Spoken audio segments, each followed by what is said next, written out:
Hey folks, today we're going to showcase a couple of custom Amiibo, so let's take a look.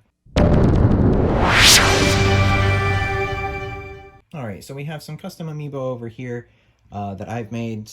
These two right here came from, I bought these, but most of them I made their bases. They come from different figurines on there, and they are for Mii fighters, and a couple of them for alt skins for different fighters as well. So I wanted to make these just because I'm a big fan of like figurines, and when Amiibo came out, it was just absolutely, that just drove me crazy with the hype of now being able to get figurines that I've wished for since 2001 in that gumball machine in Super Smash Bros. Melee. I always wanted that to be a thing, and go figure, now when Super Smash Bros. For Wii U and 3DS came out, they announced Amiibo, and my eyes just lit up like a Christmas tree, hearing that actually was going to be reality. And coming off of, Skylanders and Disney Infinity and Lego Dimensions, I just super excited, because I was excited to see what they were going to bring on the table, because Skylanders and Disney Infinity and Lego Dimensions are just all fantastic games, especially if you're playing with friends. They're just super fun. So me and my wife, we played all the Skylanders games, all Disney Infinity, and all Lego Dimensions, and we had so much fun. For it being, a kid's game and everything like that, just the adventure of it, the level designs, the upgrade system for Skylanders specifically, they all super fun. So super fun. So, but I wanted to take a little time here to spotlight some of the Mii fighters and some alt costumes that we didn't get, and just highlight some of them here. I didn't put everybody down on here just because it's a really small table and there's a lot more fighters in comparison. So I just put some of them down here just to give you an idea of what's going on. So we're going to start off here with this Gooigi. So this Gooigi was actually a custom 3D job done from a seller on Etsy, and I will put their link in the description below if they still sell these. But what's cool is that not only did they print the Amiibo and the base and everything, but they also put a NFC tag on the bottom one here too. So when I scan it, it scans as Luigi. So, and this is the reason why there's 3 Luigi that I have, is that one of them scans as the Luigi, one of them scans as Fire Luigi, and then one of them scans as the Wah Luigi. So, sorry, my voice. Next, we have the Polterpup. So it was very unfortunate that Luigi's Mansion 3 did not really get any Luigi's Mansion Amiibo or anything, any Amiibo functionality at all, considering that was a really fun game and they could easily have put some Amiibo functionality in there, such as, I don't know, maybe just dropping money or dropping something, just dropping health. It could have been just something very minuscule, and they could have done it. But we didn't get Amiibo for Luigi, Gooigi, or the Polterpup. So what's cool, what they did with the Polterpup themselves, is that the tag on the bottom actually scans as the Poochie Amiibo from Yoshi's Woolly World that came out on the Wii U and the 3DS. And I know the previous video we were talking about Amiibo functionality in Yoshi's Woolly World. Well, this one, if I were to scan that one, actually it wouldn't have worked because I wasn't in single player. But what that does is that does put Poochie in the level for you, and Poochie aids you throughout the level. So, and this was part of the same Etsy seller, so I will put that on there as well for you. I have a couple figures on here, as you can see, the Final Fantasy ones. I was super excited for this, because when Sephiroth got announced, I was actually kind of excited as well to see what the Mii fighters would be. And when they announced the Mii fighters being Barret, Tifa, and Aerith, I immediately thought, even beforehand, that there were going to be Mii fighters based off of Final Fantasy. If we know Sephiroth is the character, there has to be some costumes that go associated with it. And my biggest thing that I was telling everybody is that they should do these in the original Final Fantasy VII polygon style. Like, it would have been amazing. Unfortunately, they didn't do that, but I went out of my way instead, and I still got little figurines that are based off of these. So there were 2 different ones that came out at the time, one for the remake, and then one that's the retro style one. So I definitely had to pick up the retro style ones to make it look like that. So, but it was very unfortunate that they were not the Mii costumes, that they were not blocky. They still look great, but they are not the blocky costumes themselves. That would have been a really nice touch. It's like Akira from Virtual Fighter. How his costume is the only one that's kind of very blocky, very Virtual Fighter 2 Sega Saturn-ish. And they kept that in there, and I was hoping that they would do that with this, especially with like Tifa, because Tifa's hair she doesn't get hair unlike Aerith. Tifa does not get hair, and you have to have Mii Fighter hair, which was kind of a pain to find the right one to do, but it ended up working out.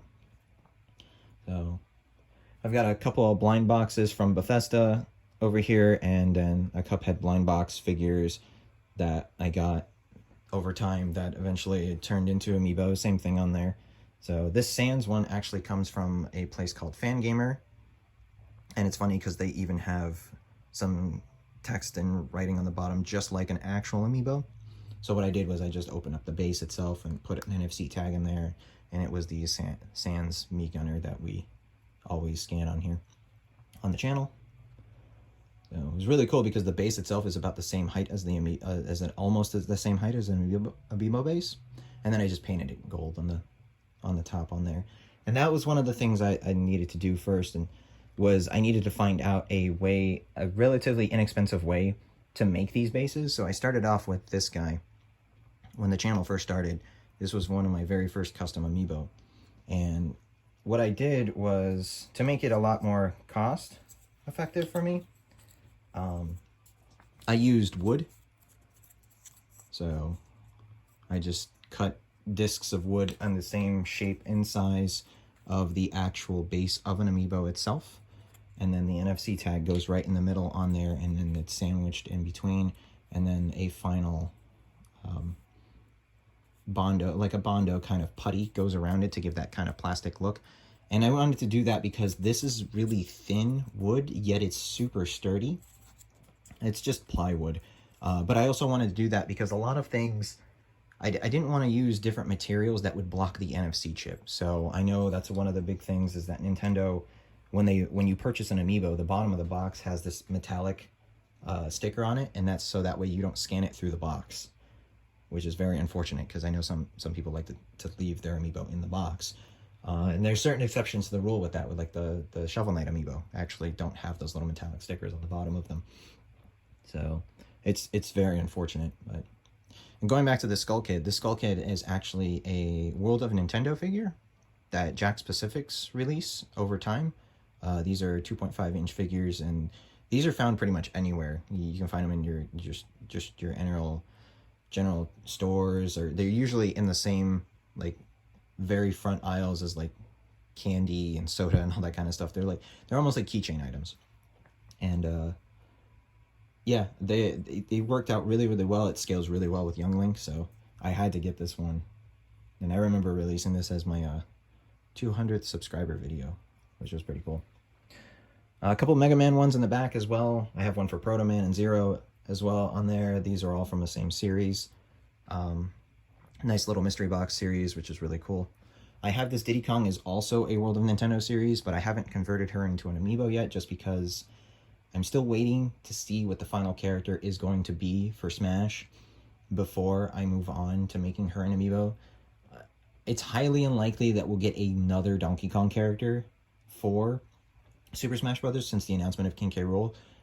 But at the same time, we did get 2 Metroid characters at the same time for it. So I'm still holding up my hope for it. The one thing that's also throwing me off is that we've already got 2 Nintendo characters that were announced for Fighters Pass 2, which were Min Min and Pyra. And if they're following the same formula as they did with Fighters Pass 1, we only got 2 first-party characters in the form of Byleth and Piranha Plant. So I think the last character will also be a third-party character, but that's why I'm holding off on her on there. So, and then we have Lloyd from Tales of Symphonia back here. Luckily, this Lloyd also came with one of those bases, which you see a lot of times on certain Amiibo, like Wii Fit Trainer and Link. They're holding on to them, and that's because the space on the legs, they don't do enough to hold on to them there. So, Sword Fighter. This is an interesting series. I love this series a lot. This was GameStop's kind of take on figures. little figurines based off of them. They came out very late, late 2017, 2018, I believe. These are called Totaku.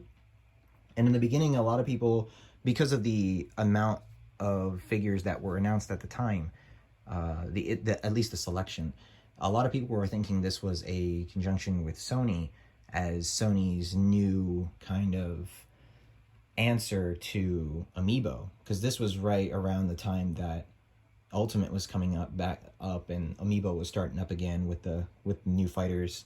And we got Wolf, Inkling, Ridley coming back, as well as replenishing older ones. So a lot of people thought that that's what this was in the beginning, because we got things like Parappa the Rappa, we got some of the vehicles from Wipeout, Sackboy from Little Big Planet, Atreus, Kratos, Aloy, and a ton of others. And I might do a review on some of these later on, just because I have a lot of these Totaku figures, because they look really cool. They are really awesome. So they released other franchises too. I guess it wasn't a Sony thing. So there's the emblem on there. So this is Knuckles on here, and it was the same thing for all three of them. I was able to take out the middle of the base. There's usually a metal part here in the middle that you can take off, and NFC tag goes in there, and you're able to scan it, and they scan as such. So here's the Heihachi figure. And this Heihachi is going to look really cool with Kazuya, so I can't wait. I am super excited to see what the Kazuya figure is going to look like. So that's going to look really, really cool. I'm going to go ahead and actually put this on over here and put some of these Amiibo. There we go. Let me move some of them out of the way over here, and let me go ahead and actually scan. I'll scan Knuckles first. So as you can see, it scans as Knuckles. Obviously, you're not going to see that the Mii Fighter outfit is going to be his Mii Fighter outfit, just because by default, Super Smash Bros. Just recognizes it as a Mii Brawler. But when the game actually starts, it will be the actual costume that's been customized to it. So the ones that don't have that, actually, I'll scan the Skull Kid, actually. Oops. Pulled it too fast. There we go. The Skull Kid. Let's scan Sans. There we go, Sans.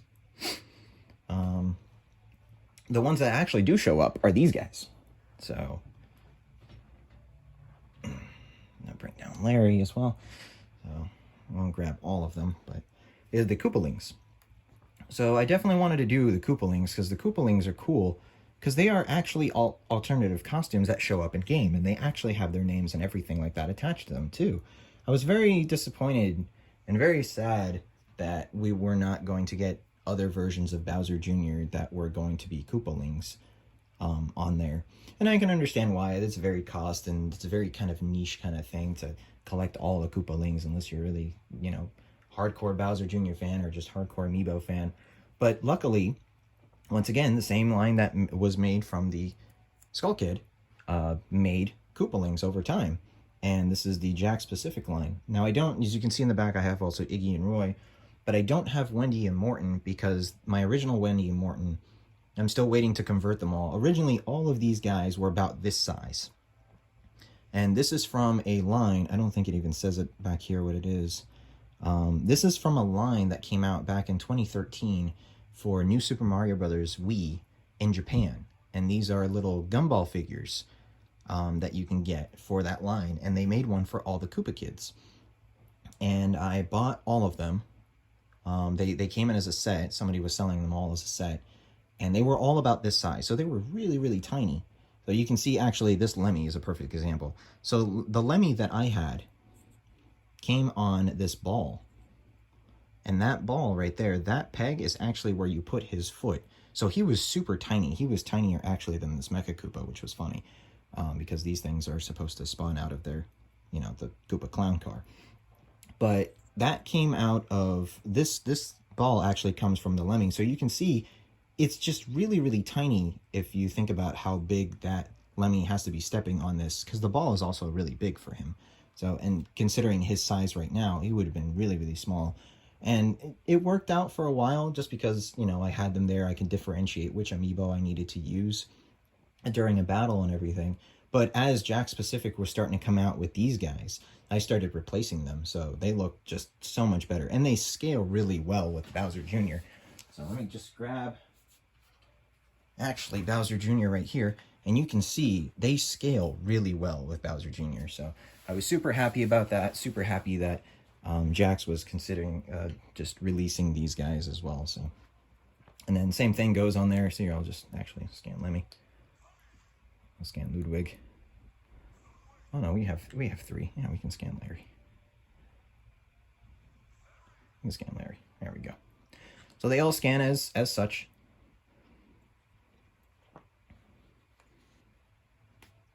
Yeah, and then the vinyl ones in the back are a Minecraft series of figures that came out, I think officially by Mojang. And I picked these up on clearance at a 5 and below, right at the same time that Steve was getting announced. So once Steve got announced, I knew it was pretty much going to be the same thing that was going to happen. We were going to get figures, or we were going to get a Steve amiibo, but we were not going to get the other ones. So luckily, when I went online to 5 and below, they were selling these Minecraft figures for, go figure, $5 a piece. And I picked all of them up. In the future, this creeper is actually a Mii fighter because he is a Mii fighter.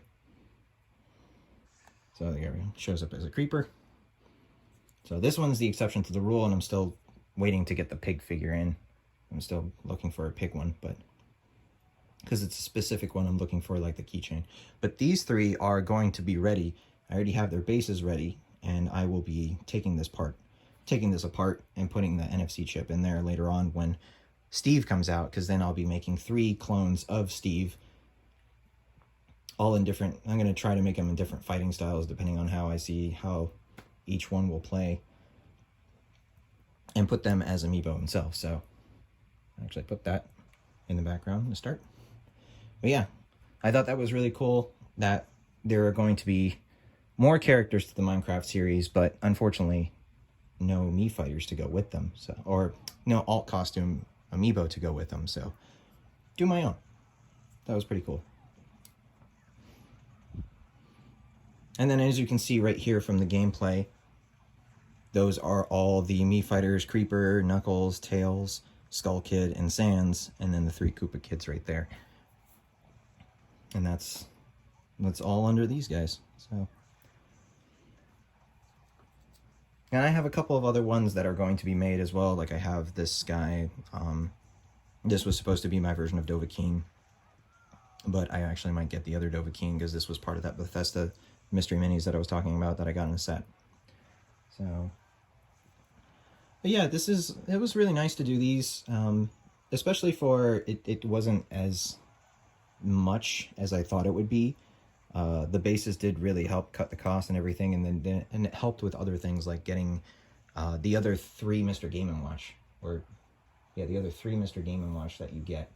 So that it pretty much gives them new life. Instead of just sharing 4 Game & Watch figures on one base, I now have 4 Game & Watch figures by themselves, which is really cool. And that's the same with the Koopa kids. Instead of sharing, you know, 8 Bowser Juniors, or even buying 8 Bowser Juniors amiibos, which, yeah, I mean, a Bowser Junior amiibo can be pretty expensive nowadays. If I didn't buy, mine was actually bought, I bought this guy in Europe, I imported it from Europe, but had I bought, you know, 8 of these, that would have been crazy. And plus, they would all look like Bowser Jr. So, I actually wouldn't want that. I would want it to look more like the Koopaling himself, the actual fighter that's being represented.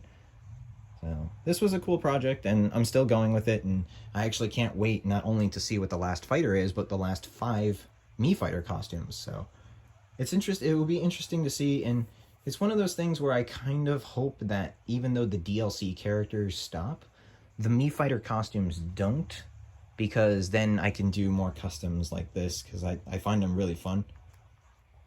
But we'll see. But yeah, there we go, folks. That was a look at all of my custom Amiibo on here. I hope you guys enjoyed the video. I'll be coming back next week with another Amiibo video, so stay tuned for that. And until next time, take care, stay safe, and smash on!